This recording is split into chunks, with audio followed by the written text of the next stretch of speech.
Hello.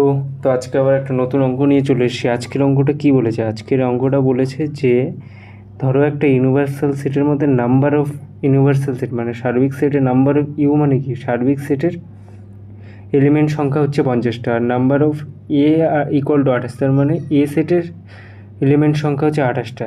তাহলে number of এ কমপ্লিমেন্টে কটা element থাকবে, নাম্বার অফ এ কমপ্লিমেন্টে কটা এলিমেন্ট থাকবে, এটা আমাকে বের করতে বলেছে। তাহলে ধরো ছবি যদি ডায়াগ্রাম আঁকাই, তাহলে এটা কি, এটা হচ্ছে ধরো ইউনিভার্সাল সেটটা ইউ।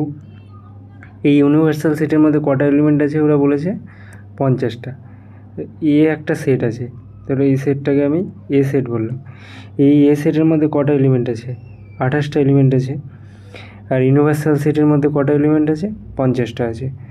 তাহলে আমাকে বলেছে এ কমপ্লিমেন্ট। আচ্ছা, এ কমপ্লিমেন্ট মানে কি? এ কমপ্লিমেন্ট মানে হচ্ছে ইউনিভার্সাল সেটে এ বাদে বাকি যে জায়গাটা পড়ে থাকবে সেটাই এ কমপ্লিমেন্ট। তার মানে এটা যদি পুরোটা ইউনিভার্সাল সেটটা হয়, এটা যদি পুরোটা ইউনিভার্সাল সেটটা হয়, আর এই জায়গাটা যদি এ সেট হয়, তাহলে এ কমপ্লিমেন্ট মানে কি? এ বাদে বাকি যে অংশটা পড়ে থাকবে সেটাই এ কমপ্লিমেন্ট। এই যে এটা এ কমপ্লিমেন্ট, এ বাদে বাকি যে জায়গাটা পড়ে থাকবে। তাহলে এই যে বাকি জায়গাটা আছে, এই বাকি জায়গাটাতে কটা এলিমেন্ট থাকবে, নাম্বার অফ এলিমেন্টটা বের করতে বলেছে। তাহলে কী হবে, পুরোটাতেই যদি 50টা এলিমেন্ট থাকে আর এ সেটে যদি 28টা থাকে, তাহলে বাকি জায়গাটাতে কটা থাকবে? বাকিতে হচ্ছে 50 minus 28 equal to 22।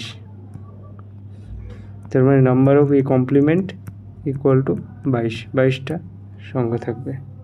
C answer.